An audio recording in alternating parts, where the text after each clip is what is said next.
Good evening, ladies and gentlemen. Thank you. Or as we say in England, assalamu alaikum.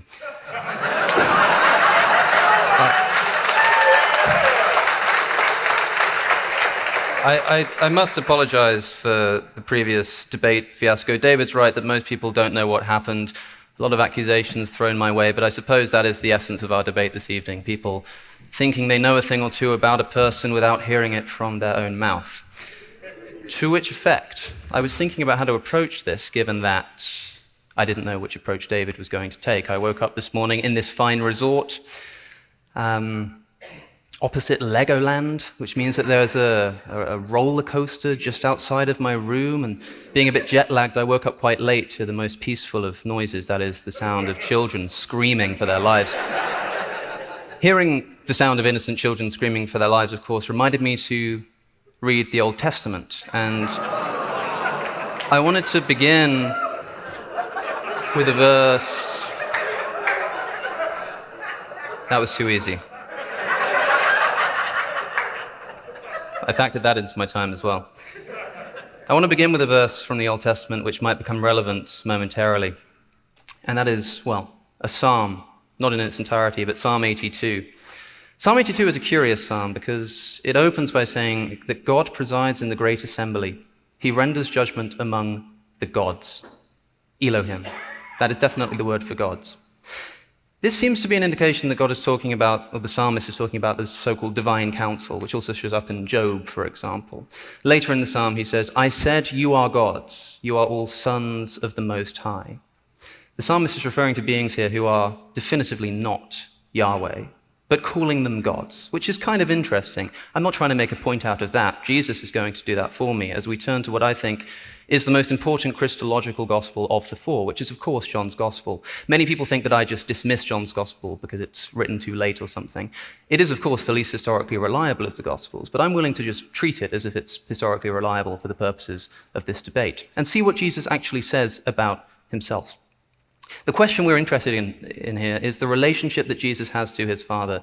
David has been speaking about the two powers in heaven heresy and saying that Jesus' relationship to the Father is the kind of relationship that people who believed in these two powers was talking about. Well, let's investigate that in Jesus' own words. There's one place in the Gospels where Jesus is directly accused of claiming to be God. Do you know where it is? It's in John chapter 10. In John chapter 10, his Jewish opponents come to him and say, if you're the Messiah, tell us plainly. And Jesus responds by saying, I and the Father are one. I'm told by Christians this is a direct Christological claim. Who can claim to be identical to the Father except for someone who is God? And there was no confusion about this. The Jewish opponents picked up stones to stone him to death for making this claim. Now, how does Jesus respond? Does he agree with them? Or does he correct them? He says, in response to the Jews, is it not written in your law, I have said you are gods? Quoting, as you'll probably realize, the psalm that I just quoted and explained briefly a moment ago. So directly asked about his Christological status, Jesus decides to quote a psalm which is explicitly talking about beings who are not in fact Yahweh and yet are called gods. Why would he pick that psalm if the message he wanted to convey was that he is in fact in some sense God, that is, identical to Yahweh? Jesus continues, if he called them gods, why wouldn't he call me God, the one who the Father has sent and set aside? So why then do you accuse me of blasphemy because I said I am God's son? Like in the divine council, you shall be called gods, that is, sons of the Most High. So it's a misunderstanding. Jesus immediately afterwards clarifies further and says, believe the works, that is the works of my Father through me, that you may know and understand that the Father is in me and I am in the Father. Another pretty intense Christological claim. What does it mean? Let's turn to the most important Christological chapter in John's Gospel, which is, of course, chapter 17. Jesus is praying, first for his disciples, then for all of his believers. Remember, in John chapter 10 so far, Jesus has made two claims. I and the Father are one, and I am in the Father, and the Father is in me, addressing the relationship that he has to his Father, which David thinks is the two powers in heaven. What does Jesus say in his own words? John chapter 17, verses 20 onwards. My prayer is not for them alone, the disciples. I pray also for those who believe in me through their message, that is, all of you, that all of them may be one. Hen, H-E-N, the same Greek word used in John 10. Father, just as you are in me and I am in you, may they also be in us. This is crucial, this is pivotal. When Jesus is asked to clarify his Christological status, what is his relationship to the Father? He says, I'm in the Father and the Father's in me. He then later prays that all of us will one day be in God in the same way, just as, kathos in the Greek, which doesn't just mean as, it means in the same way as, just as. If this is supposed to indicate that Jesus is claiming to be identical to Yahweh, what does that make the rest of us? And how, I'm interested in knowing, is David going to interpret these verses where Jesus is specifically asked to clarify his relationship to the Father and tells us that he is only in relationship with him in such a way that everybody else can be in relationship with them too. The same thing is true of another important quote from John's Gospel, which is when Philip asks Jesus to show him the Father. What does Jesus say? Anyone who has seen me has seen the Father. Another intense Christological claim. He then follows up by saying, how can you say, show us the Father? Don't you believe that I am in the Father and the Father is in me? The words I say to you, I do not speak on my own authority. Rather, it is the Father living in me who is doing his work. So again, Jesus clarifies his relationship to the Father, this time saying that he doesn't speak on his own authority. But there's more.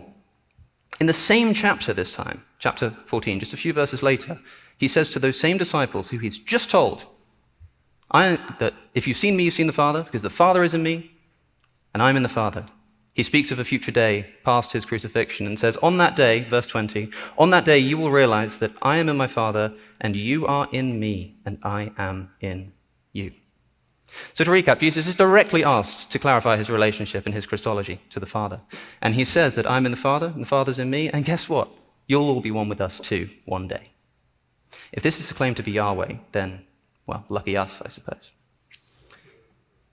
Now, it's difficult to know where to take this because, of course, there is a third really important Christological claim in John's Gospel, which is in chapter 8. I think it might be relevant to talking about the understanding of ancient Jews, and we'll see where this goes. Of course, famously, in chapter 8, Jesus is talking about eternal life, and his Jewish opponents say to him, they challenge him and say, well, our father Abraham, he died. Are you saying you're greater than him? And Jesus replies, if I glorify myself, my glory means nothing. Your father Abraham rejoiced at the thought of seeing my day, and he was glad. And they say, what, you're not even 50 years old, and Abraham has seen you? And he says, truly I tell you, before Abraham was, I am. Why is that important? Two reasons. Firstly, he seems to claim pre-existence to Abraham, which is pretty significant, but also this invocation of the word I am, in Greek, ego eimi, which many people think is a callback to the divine name of God given to Moses in Exodus chapter 3:14. In Exodus chapter 3, Moses asks God, who shall I tell them has sent me? And God says, Eesha, Asher, Eesha, which means I am that I am who I am. So go and tell them that I am has sent you. It's interesting. But of course, the New Testament is not written in Hebrew, it's written in Greek. And it's well known that the authors of the New Testament were using a Greek translation of the Old Testament called the Septuagint. This is something that was pointed out by J.R. Daniel Kirk, so I'm indebted to him for this. But if you read the Septuagint that the New Testament writers were using, and we have very good evidence to suggest that John as well is using the Septuagint, how is this verse rendered? Exodus chapter 3.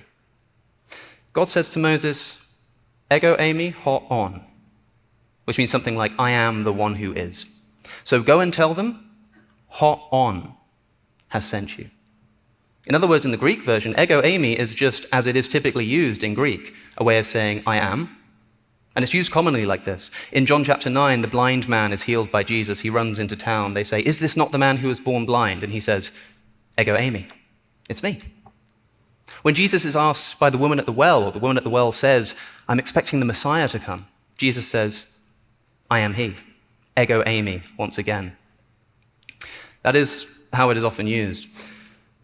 So in the Greek Septuagint, we have I am ho on. I am the one who is. Go and tell them that ho on has sent you. In the Greek Septuagint, in other words, the abbreviation of the divine name is not ego eimi, it's ho on. And it's ego eimi that Jesus says. And in fact, Jesus says the words ego eimi 6 times in chapter 8 of John's gospel, and yet this is the only time it seems to annoy anybody. Why is that? Or maybe because it's got more to do with the fact that Jesus seems to be claiming eternality.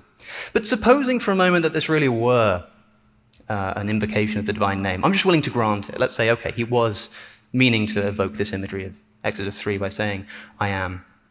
Here we have to understand, as David is quite right to point out, the cultural context of early Judaism.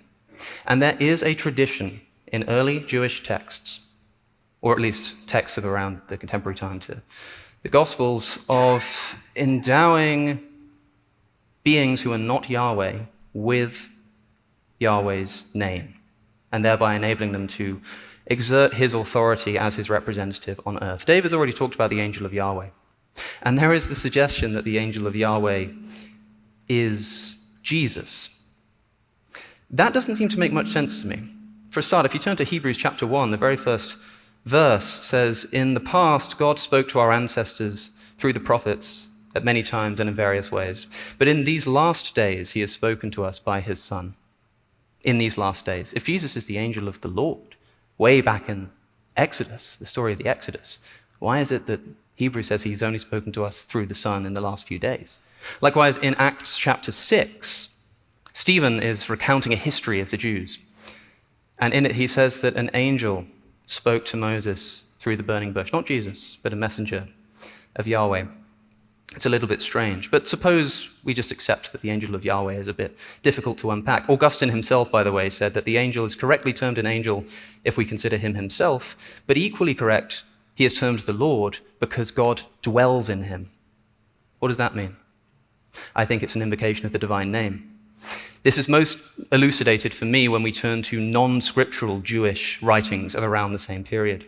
For example, in 3rd Enoch, Metatron is called the little Yahweh, invoking the divine name, and in fact to the extent that the Talmud warns Jews not to confuse Metatron with Yahweh, because that seems to be the implication of what he's saying. But he is in fact just invoking the name. The most important example of this for me is the Apocalypse of Abraham, written around the same time as the Gospels. A Jewish text which tells the story of Abraham, who hears the voice of God, and he's terrified and he hits the ground. And he hears the voice of God speaking to an angel. And he speaks to an angel saying, go Yahuel, that's the name of the angel, of the same name, through the mediation of my ineffable name, consecrate this man for me and strengthen him against his trembling. Through the mediation of my divine name, which he's given to the angel Yahuel. Yahuel, by the way, Yah and El. It is a substitute for the ineffable name of Yahweh, the writing of which is forbidden. And that's why he's called Yahuel. And in fact, at one point, God is himself addressed as Yahuel in this text. Abraham is told by this angel Yahuel, stand up, Abraham, go without fear. Be right glad and rejoice, for I am with you. For eternal honor has been prepared for you by the Eternal One. I have appointed to be with you and the generation prepared for you. So the angel, invoking the divine name, by the way, says to Abraham, rejoice, for I'm preparing for you, essentially, redemption, and it will come from your generation. And by the way, when Abraham finally stands up, one of the descriptions of Yahuel's appearance is that his hair is white like snow. Where have we heard that before? But interesting, isn't it?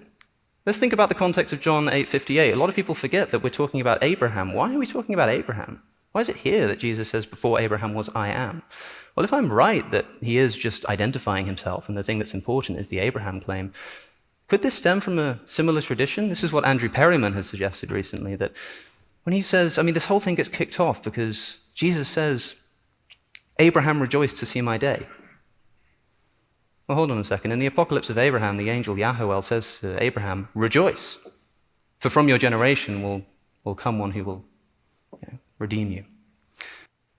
So is it possible that a common tradition has Jesus referring to the fact that Abraham rejoiced to see his day because he was promised this redemption from the beginning of time? It's possible. It's a suggestion. I think it's quite an interesting one.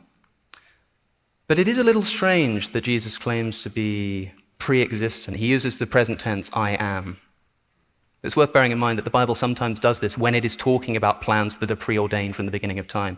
For example, in Revelation chapter 13, we hear about the Lamb who was slain from the creation of the world It's talking about Jesus there. Jesus wasn't crucified at the beginning of the world, but it talks about it almost in the present tense, or at least as if it happened there and then. Why? Because the plan for this redemption through the Lamb was set in stone from the beginning of time.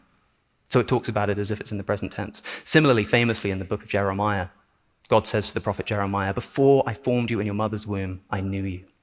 He also says, "Before you were born, I consecrated you as a prophet."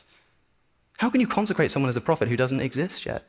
That means that Jeremiah must be pre-existent, right? He must be... No, not necessarily. It just means that God had this plan. It's a poetic way of saying that God already knew what was going to happen and had planned this from the beginning of time. So putting all of this together, there is an interesting interpretation of Jesus saying that Abraham rejoices in my day. And the Jews not understanding him, not getting it, he says, look, before Abraham was, I am. I am the fulfillment that was promised to Abraham and was from the beginning of time, and here I am.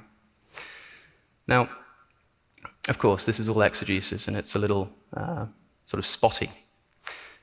But the most important question is probably about blasphemy. David mentioned blasphemy in a different context earlier. Why is it that they pick up stones to stone him to death? Because, of course, if I'm looking for a sound exegesis of correctly interpreting the words of Jesus, I turn to his Jewish opponents, who consistently throughout the Gospels are always understanding him correctly. No, the theme of the Gospels, especially John's Gospel, is how comprehensively the Jews misunderstand what Jesus is saying. When he says, I and the Father are one, they say, you're claiming to be God. And he said, no, you're not getting me. When he says that he forgives sins, and they say, who can forgive sins but God alone? He says, you're not understanding me. And hopefully we can get into that, actually. And here, of course, when they say, we're going to stone you, we're not told exactly what blasphemy they think he's committed. Do we now just think that they got it right, that they correctly understood what he was saying? I'm not so sure. Especially considering that if you look in Acts again, I've already mentioned Acts 6, this is Stephen. Stephen is telling the story of the Jews to the Jewish authorities, who he's been brought before on charges of blasphemy. He's eventually stoned to death. Why?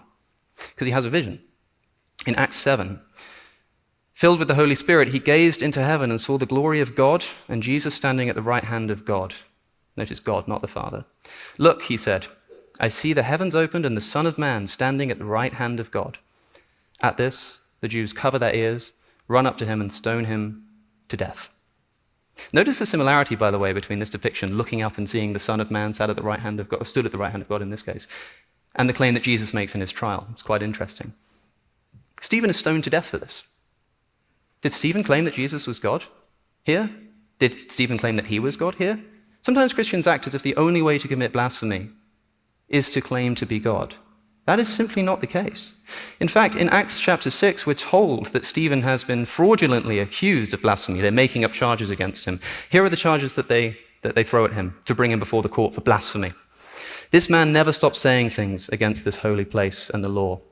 For we've heard him say that Jesus of Nazareth will destroy this place and change the customs Moses has handed on to us. Ladies and gentlemen, if changing the customs that Moses has handed on to us is enough to get somebody convicted of blasphemy, I'm not sure we should read too deeply into the accusations of blasphemy against Jesus. Hello, ladies and gentlemen. I hope you've loved this showdown by the one and only as much as I did, man. He is easily one of the leading atheists of this generation, and for a good reason, and he is quite the unique species of atheists as well. Unlike most atheists today who often frame religion as an enemy to be defeated, O'Connor presents skepticism as a tool for intellectual liberation, a way to free oneself from unexamined assumptions. And if you've taken the time to listen to some of his debates like the one you've just seen, you know that he isn't just rehashing old atheist arguments in these showdowns, man. He is also pushing the conversation forward, particularly on issues like the ethics of belief, the psychology of faith, and the societal role of religion. He has even gone further at times and expressed concerns about the rise of fundamental atheism, the dogmatic rejection of anything spiritual, and he has even explored meditation and non-theistic spirituality as potential complements to secular life. Now, needless to say, ladies and gentlemen, this openness has frustrated some hardline skeptics, but it's also made him and his perspective more nuanced and ultimately more persuasive. A key theme in a majority of O'Connor's work is the intersection of atheism and morality. He has tackled questions like, can we be good without God, and is life meaningful in a godless universe? Questions that many religious believers assume atheists can't satisfactorily answer. And O'Connor doesn't dismiss these concerns, man. He instead meets them head on, drawing from philosophy. He studied philosophy at Oxford, by the way. O'Connor argues that morality isn't handed down from above, but emerges from human empathy, reason, and the desire to reduce suffering among our fellow humans. His discussions on veganism, for instance, showcase how secular ethics can lead to even stronger moral commitments than those based on divine command. He is quite the interesting character, man, and I recommend everyone who hasn't checked out his page yet to do so. ASAP, man. I promise that you'll love what you see on there. Anyway, to conclude, ladies and gentlemen, at a time when the atheist movement is searching for its post-Dawkins identity, O'Connor offers a compelling vision. One where skepticism is paired with curiosity, where criticism is balanced with dialogue, and where the goal isn't to win against religion, but to think more clearly about the world. He represents a new generation of non-believers, less interested in militant rhetoric and more focused on thoughtful engagement. And in doing so, he is proving that the future of atheism might just be kinda smarter and more persuasive than it was in the past. So thank you, ladies and gentlemen, for joining me to the end of this video. I really hope that you've loved it, man. I love you all as usual. Please remember to hug your loved ones, and I'll see you in the next video that I upload the day after tomorrow, man. So stay safe. Peace.